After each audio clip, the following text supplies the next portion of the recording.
Bonjour à tous, bienvenue pour ce nouvel épisode d'Instant Lecture.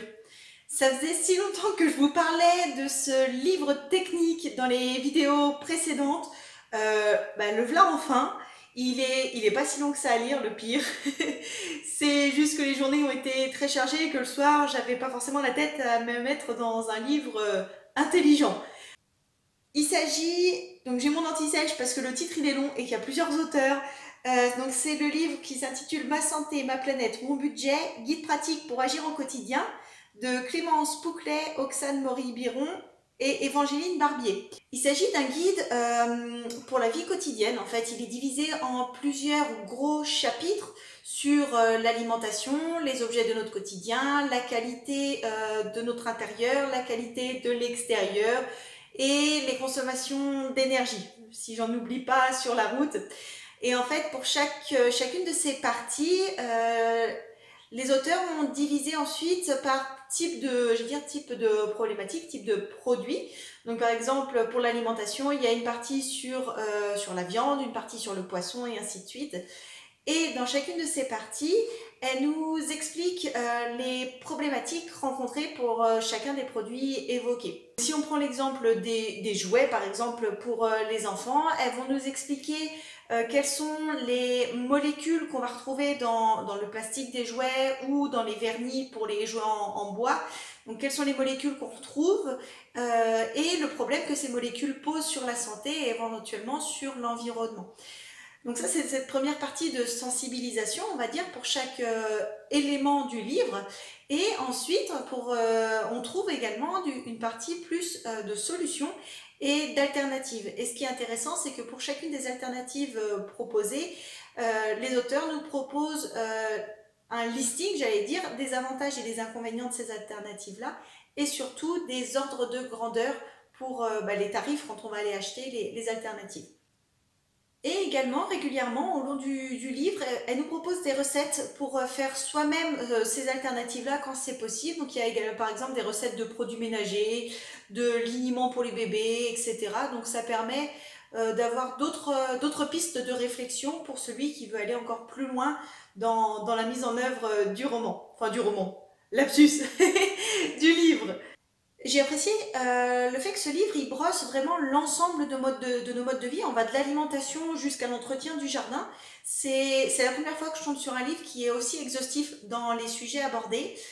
Après, globalement, il faut réussir à prendre du recul, hein, parce que si on lit le livre tel quel de but en blanc, globalement, on ne peut plus vivre. Il faudrait démolir sa maison et repartir de zéro. Donc il faut réussir à prendre un petit peu de recul. Mais l'objectif, c'est vraiment de prendre conscience de l'impact des différents matériaux et produits qu'on rencontre au quotidien, à la fois sur notre santé et sur la santé de la planète.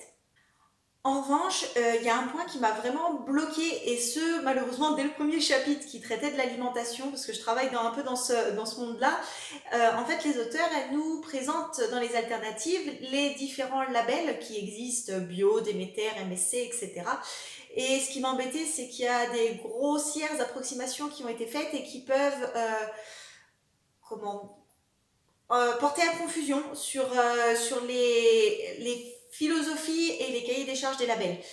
Alors ça m'a bloqué dès le premier chapitre, et en fait le problème que j'ai eu, c'est qu'avec cette idée en tête là de prendre des pincettes sur la suite du livre, j'ai eu du mal à faire la part des choses sur la suite du livre, en me disant que la majorité des sujets qui sont abordés dans la suite des chapitres, c'est des sujets que je maîtrise pas, et du coup je me disais, s'il y a les mêmes approximations grossières qui ont été faites sur les chapitres suivants, je saurais pas prendre le recul en fait.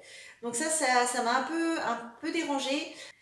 Si vous travaillez dans les mondes abordés dans les autres parties, tels que les environnements de vie avec les peintures ou les composants des jouets, etc., je serais vraiment preneuse de votre retour, savoir de la fiabilité, quel niveau de fiabilité est-ce qu'on peut accorder sur les informations qui sont données sur les différents labels alternatifs proposés dans ce livre-là.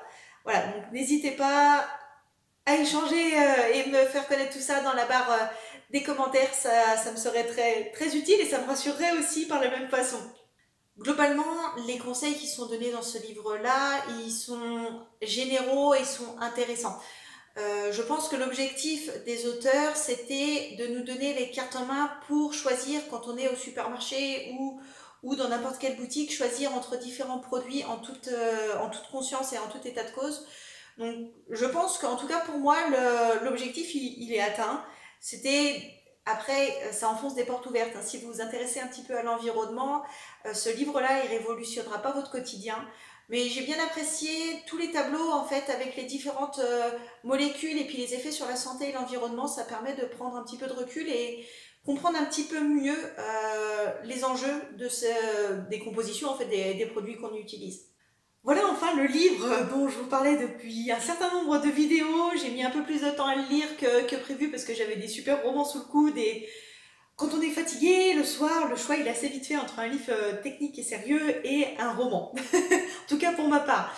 Dans tous les cas, j'espère que cette vidéo vous a plu. Si c'est le cas, comme d'habitude, pensez à la liker, à vous abonner à la chaîne pour ne pas louper la prochaine qui devrait pas tarder à sortir parce que j'ai déjà terminé le prochain livre, il s'agira d'un roman.